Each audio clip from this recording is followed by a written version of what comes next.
Touchdown, Travis Kelce! From the land of the free and the home of the Chiefs, this is the Locked On Chiefs podcast. And I can hear this time. Well done. Kansas City wins 13-7. Not the game we expected, definitely. No. Matt, did it look as lackluster, might be a nice way to put it, to you as it did to the rest of us? Yeah, I think we're all in lockstep on that one. This was a pretty sleepy game, I guess, in keeping with the fall back theme of the day, because I don't think that it didn't seem like there was a lot of excitement during the game. Didn't necessarily seem like there was a ton of excitement after the game. I think that maybe the most energetic we saw anybody all game was when the Chiefs, when Mahomes and Hill hooked up for that clinching first down. You saw some emotion from the quarterback and from the players, but other than that, no. I mean, this was, I think, all the spirit of you would expect from a 13-7 ball game. The one thing I will say going into this game is Kansas City has turned the ball over so much. To not turn it over in this game, I think, was key. Obviously, that's the only way that they could win is not turning the ball over, and they forced the Packers into multiple turnovers, or basically turnovers, I guess. It was it was interesting to see. Normally, I would be complaining about a 13-point output, but given the track record of turning the ball over to the other team, I think that that's a positive, and I think they did it in a little bit different way, Matt. Like offensively, obviously not firing on all cylinders like we've seen in years past, but was that more static, or did they take a step forward in organization at the very least? Well, I mean, I think there's going to still be a lot of questions coming out of this game offensively about where this team is and what's going on. But I mean, defensively, I think is where you could really say that they made some strides in this game. Melvin Ingram looks like a really key addition. I mean, he was very productive, playing a lot of third down situations and obviously passing down situations. They weren't asking him to do a whole lot, but you know what? In the one situation where he was out there in a running play, he made a really nice stop. I think once this guy is fully up to go, I mean, I think that's going to be a really big addition. You saw that with Ingram here, the Chiefs are more willing to put Chris Jones back on the inside. So when you've got Melvin Ingram, Chris Jones, and Frank Clark on the field, all healthy and productive, that's going to be a really good front. And I think you saw the beginnings of that, even with the caveat that, hey, this was Jordan Love tonight. There's some asterisks to be had there, but the pass rush was really productive. Probably really unheralded to me. I just didn't hear enough people talking about it other than, Snead with two nice plays in the second half, is that L'Jarius Sneed and Charvarius Ward were pretty much matched up on Devontae Adams all night long and locked him up. I mean, the Packers were trying to go to him 14 times. They targeted him, and only 6 receptions for, I think, 42 yards. That's big. And L'Jarius even told us after the game that, that was what Spags' mantra was this week, is that you've got to shut down Devontae Adams. And they absolutely did that. So I thought that defensively, this team took some really big strides in this game. Offensively, there is still a lot of things to figure out. I will say this defensively, I would feel a lot better about the pressure if they had not blitzed, 20 times probably throughout the game. I think that's really what stood out to me, is with them blitzing as much as they did. You would hope that they would get more pressure and more hits and more sacks. Yeah, I think that at the same time, I think that the blitzes were well timed for the most part. They certainly brought some zero blitzes even at times, and those all seemed to be appropriate. Didn't really, I thought, get bit that badly. Maybe once or twice they got bit by the blitz a little bit. But other than that, it was extremely productive. And I don't think you would normally see that if it wasn't for it being an inexperienced quarterback. Jordan Love's not a rookie by any stretch, but at the same time, he's very inexperienced. And I think Spags wanted to capitalize on that. So definitely he just wanted to, as he talked about this week, defend the scheme. But at the same time, he saw the opportunity to rattle a young guy. And I think they did that, and they did it effectively. And good for them for attacking where they're weak. I do consider him a rookie, same as Lucas Niang, to tell you the truth. And did we get any update post-game about Niang's condition? Still just mentioning the ribs, but he did go to the locker room, did not return to the field. We'll see what kind of long-term impact that has. But yeah, that's going to be a question to keep on your mind, because obviously didn't have Mike Rimmers, so could be down 2 tackles. We'll see what that injury is and how severe it is. But It didn't look real comfortable for Niang coming off. I mean, he was kind of a little bit, I thought, a little bit unsteady coming off the field, and then went straight to the medical tent, then straight to the locker room. Yeah, it definitely looked uncomfortable. I'll have to go back and rewatch that. And if I do, I know exactly the place that I'll do it because I have a computer one thing, I have a TV broadcast for another, I have a tablet that I watch film on. I can put it all together, and so can you with our friends at DirecTV Stream. They take all of your media and all of your watching of anything and put it together on one platform. Makes things a whole lot easier. And it makes things simpler for you too. Take away some of the hassle. It's called DirecTV Stream, and it's the easiest way to get to all of your on-demand favorites as well as all your entertainment all in one place. It means no more hunting for a remote or hoping that you have the right device. In fact, you'll never need another device again. And the best part, there's no annual contract. It means the juggling's over. You can get rid of the clutter. You can get rid of the confusion and check it all out on DirecTV Stream. You can find that at directtv.com. That's directtv.com for more. You need a compatible device. It is required, and content does vary by package. Now, packages are what came to mind for me. I thought that they did a pretty good job rotating the receivers in there. I didn't see a whole lot of extra tight end looks until later in the game. I thought they did a good job of running out of their base package. And I think the run actually affected them and set them up pretty quickly in the first half, especially the first 15. I was a little surprised they didn't use some quick game to kind of pepper in there. But how did you feel like the game got rolling? Yeah, well, I mean, I felt like the opening script was very well executed. I mean, this is, I think, the second game in a row where the Chiefs come out and pretty much exhausted their opening script on the opening drive. I mean, another, one of these 15-play long, almost 8-minute long drives. And yeah, it wasn't what you expect of the Chiefs. It wasn't the flashy 5 plays, 75 yards and blitzkrieg down the field. But it was what they have to do right now, which is take what is given to them. And you saw that on the first drive, and it was very, very effective. Then I think you saw what has been a little bit of the downfall of this offense of late, which has been, the play calling got a little bit away from the run. And Patrick really wanted to take some shots deep. And he talked about after the game. There was even a couple of times. One play that I know really stood out that a lot of people were talking about was going to Hardman deep on a corner route deep, and you saw Kelsey was open over the middle for a shorter gain. And and Patrick talked about the fact that he wanted to take the shot there. He thought he had a chance to hit Hardman. He wanted to take it, and I think you're seeing that. Patrick kind of in the mindset right now of he just feels like if they can get one of these deep balls that everything's going to be okay.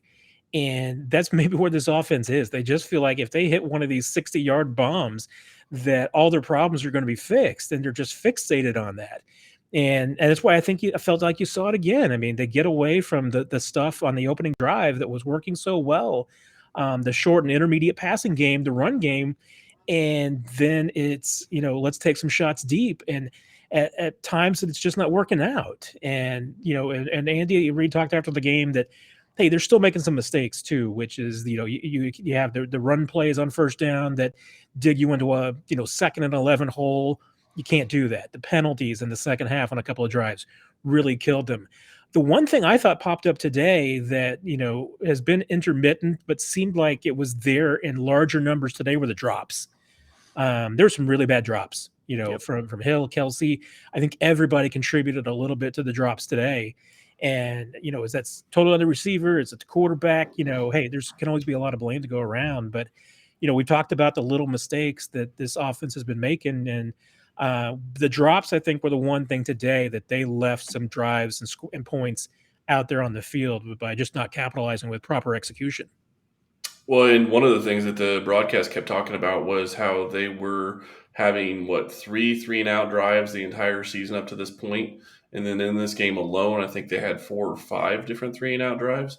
And a lot of those 3 and out drives were, some of them were runs for 6 or 7 yards the first couple of plays, and then 2 incomplete passes. And I would like to say that Patrick was off on some of them because he was.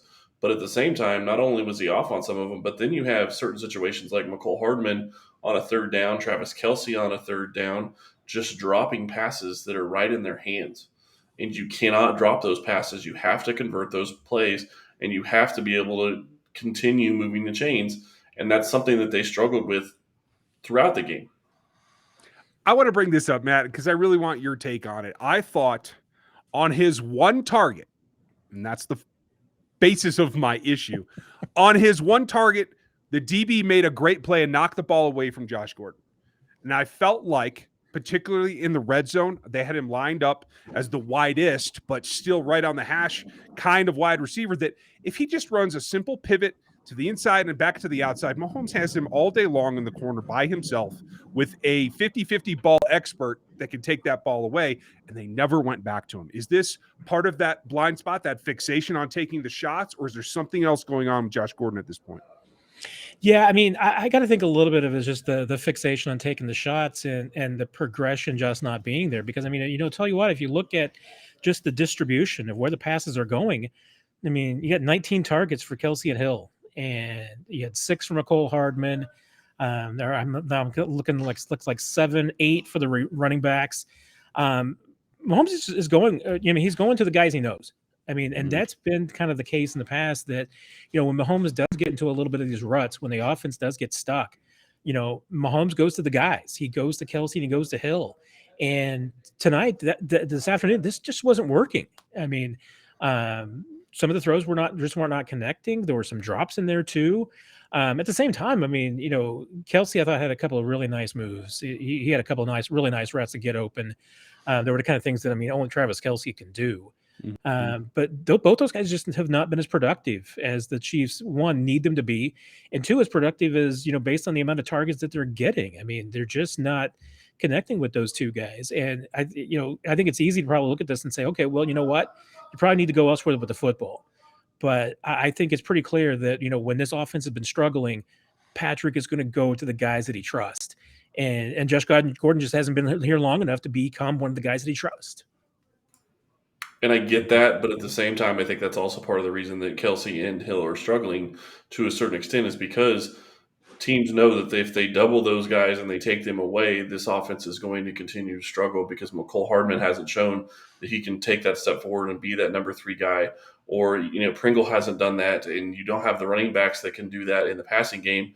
And I think that's where this offense is struggling the most. I think that if they could get Josh Gordon involved, and Ryan, I'm glad you brought that up, I thought it was a great play by the DB. I thought he could have gone after it a little bit more and attacked the ball, but I think that they need to try to get Josh Gordon, 4 or 5 passes in the first half next week, just to get him in sync with the offense. Because if they can actually get him going, then it opens up things for Hill and Kelsey, and it makes them be a lot more valuable to the offense.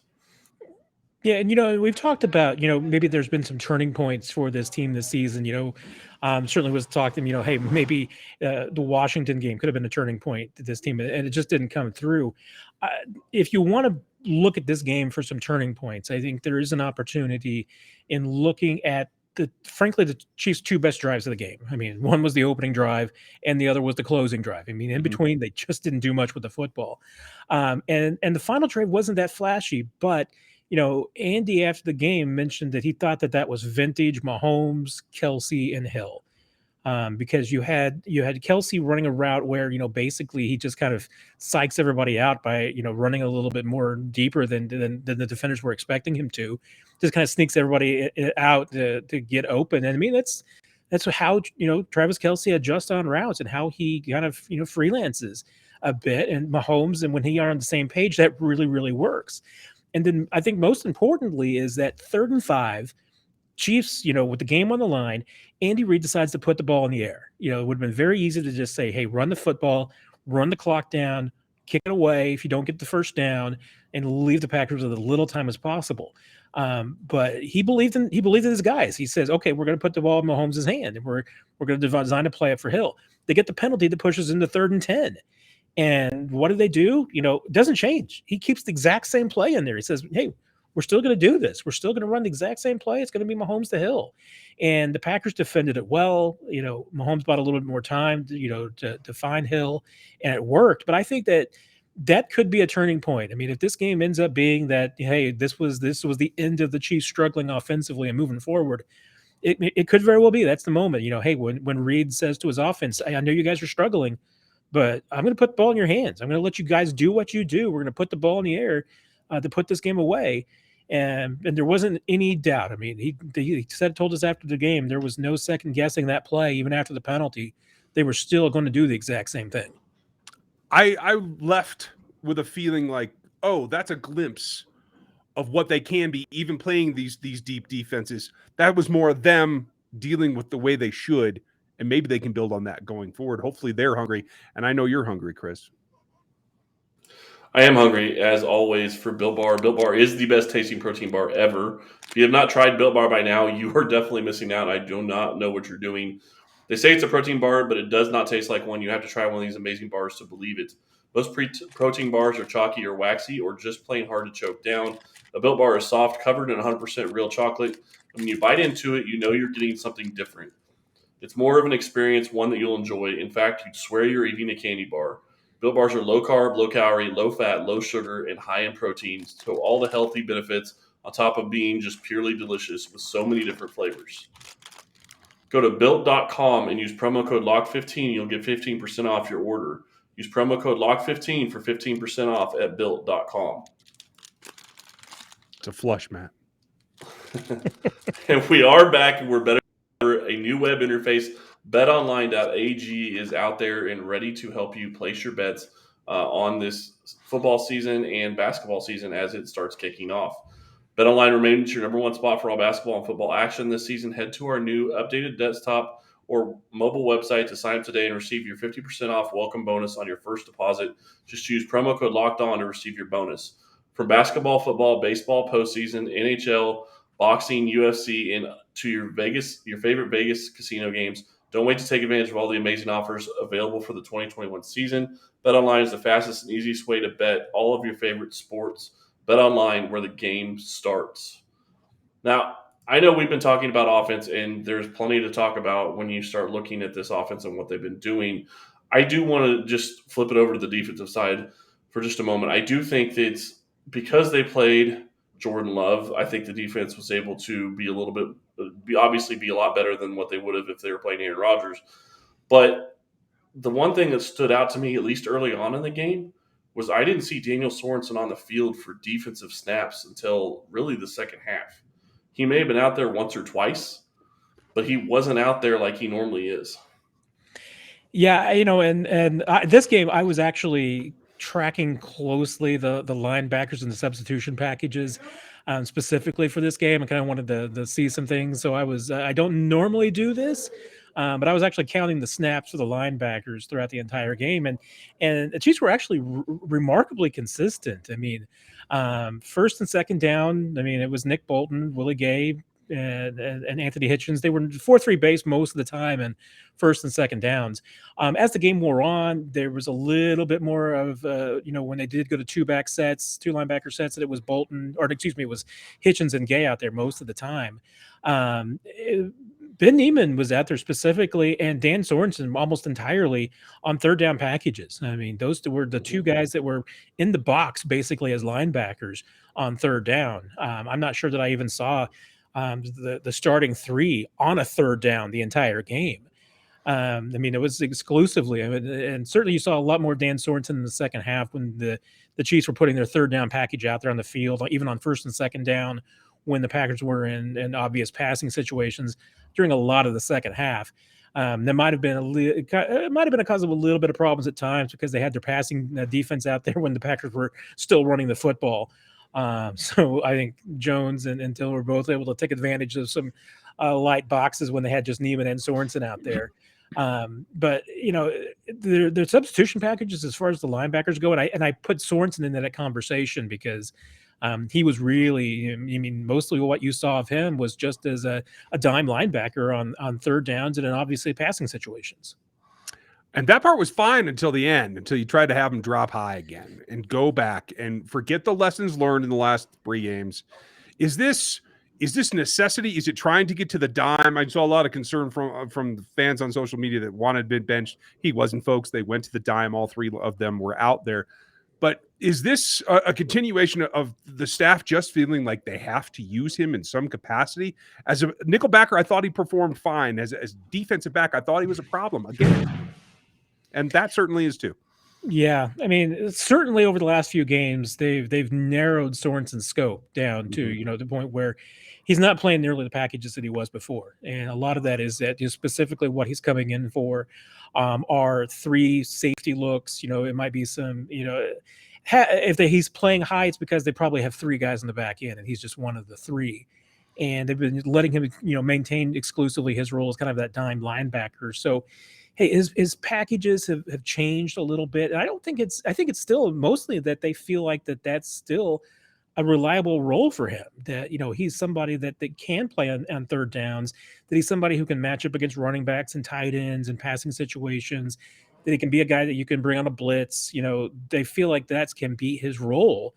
But I think you're right. I mean, I think we're at a point now where it's worth talking about is that even still a role? Because this, the guys didn't talk about it afterwards, on the defensive side, but I got to think that there's a little bit of disappointment in that they gave up that late touchdown, that they wanted the shutout, had a chance to get it, and let's face it, I mean, that was busted coverage, bad tackling that led to the touchdown, and then nobody was pointing figures. I mean, and Frank Clark was specifically asked and pointed to it and said, "Hey, look, Dan's played well for us, especially the last couple of years. He's come up with big plays," and says, "Hey, you can have, I think he said 11, 12, 13 bad plays in a row, or good plays in a row, and you just have one bad play." Well, the bad plays are kind of piling up for Dan, and I don't think it's necessarily they're just trying to get him out there in any role. I mean, I think that they feel like that they're putting him in the situations where he can best succeed. The question is he better than other options at this point?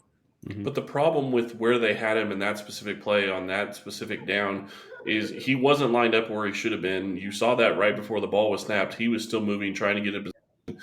And then he's going against a wide receiver, which is somebody he shouldn't be going against. Like you said, he should be covering tight ends and running backs out of the backfield. But he's going up against Allen Lazard, who I'm not going to say is a great wide receiver, but he's good enough to be able to take advantage of that specific role. And I have to think that after seeing Sorensen play week in and week out, that offenses are going to continue to attack the guy that he's guarding if he's in a position where he is matched up and there's a matchup nightmare. And that's exactly what the Lazard thing was. And, one missed tackle and there's a touchdown. And you're right. I think that the team did want a shutout. And I'm sure I did see that somebody said Tyrann Mathieu was irate on the sideline, which doesn't surprise me. But they have to figure something out because they can't continue to put Sorensen in that position, because if they're going to do that, they're going to struggle on defense and they're not going to be able to stop people. That said, one thing that can help Dan Sorensen is the pass rush. I thought that they took a bit of a step forward. I won't say that it's all of one reason. I think Frank Clark in particular looked like he felt better. Hamstrings are healing, but I know you got to hear from Frank after the game here. I want to know could Melvin Ingram be the adjustment the front needed that I thought Jarran Reed was going to be in terms of lighting up Chris Jones and Frank Clark?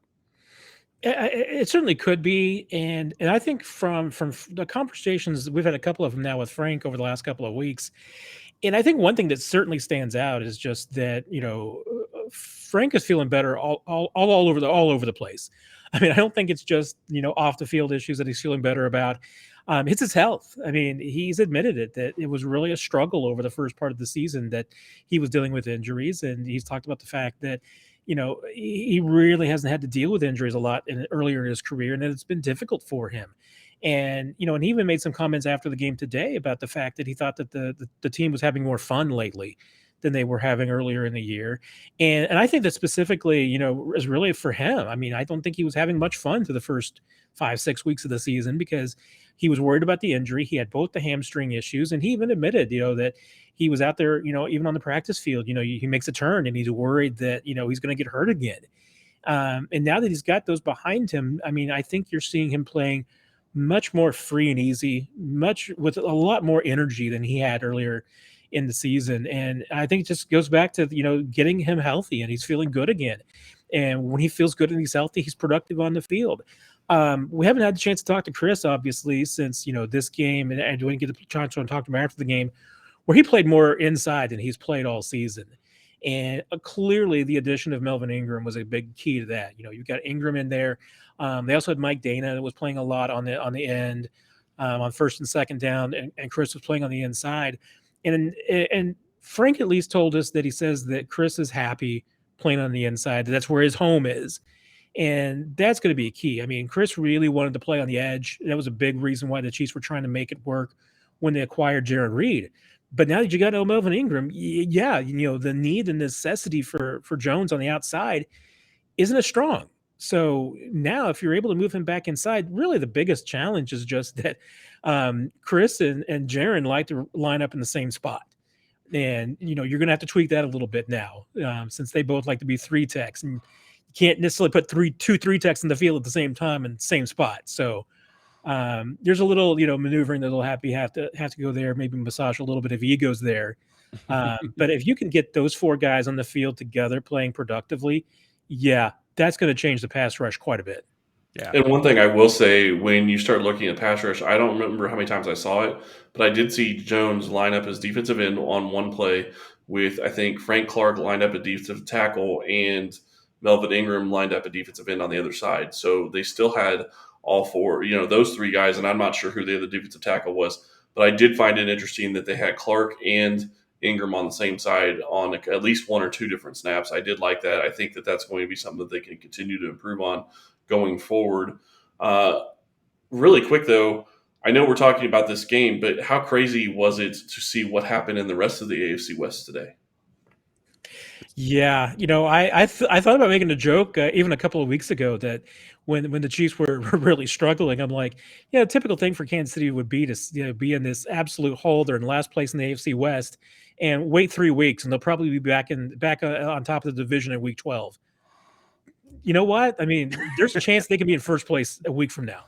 Yeah, there's a serious. Chargers almost lost today. It was not exactly a wide margin there. There's a lot to be learned, folks. They are technically one game out.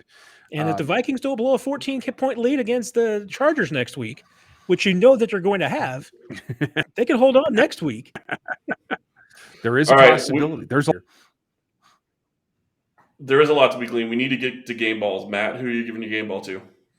I could go a lot of different directions, but I think I'm going to go where I started. Not my guy.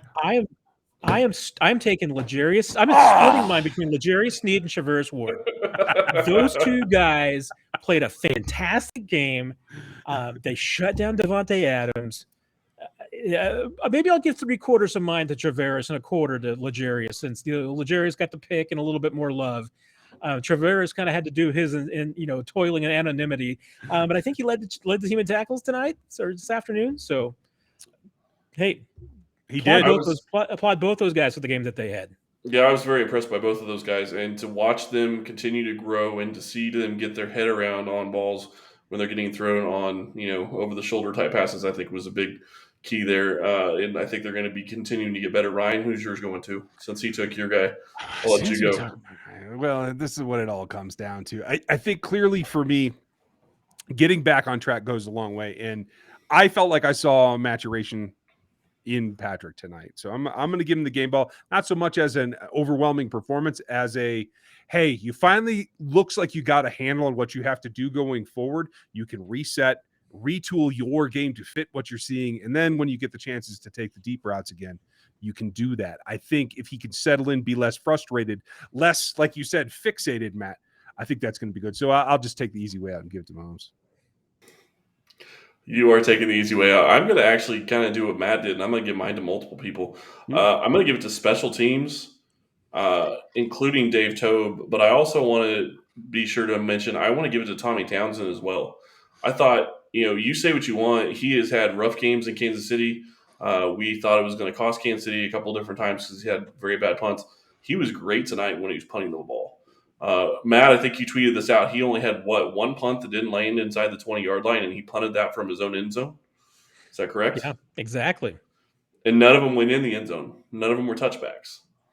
No, thank you, Marcus. Thanks to Marcus Kemp. Yep, and Chris Lamons, is that the way you pronounce it? Sure. Yeah. They keep saying Lamons on the broadcast. And the other thing I want to point out, really Troy Aikman ever. It isn't just Aikman. I've heard it on other broadcasts as well. So I'm not sure what there is to that. I think that he did a great job punting. The other thing I want to say is congratulations to Coach Reed. He hadn't challenged anything so far this season, and he gets 2 tonight. That was big too. That was very big for Kansas City. The punt was pretty obvious, and I thought the 4th down call was pretty spot on as well. So I'm glad he challenged both of those and won both. Well done, Coach. At the end of the day, it's a minor victory in 6 points over a non-starting quarterback, but it's a They're victory. above 500. Exactly. All I gotta say. It moves you forward. At the end of the day, it is just about the W's. Matt, thanks for sticking with us here. I know it's late for you. It's been a long day. Thank you, folks, for listening to us. We appreciate you. Like, sub, and hit the bell on YouTube. Leave your iTunes reviews there. We'd like to see what you think of how we're doing and how often we're doing, because we're doing everything everywhere. You can get bonus videos and all that kind of stuff on the YouTube channel. We appreciate you taking the time. For the three of us, have a great night. We'll talk to you tomorrow.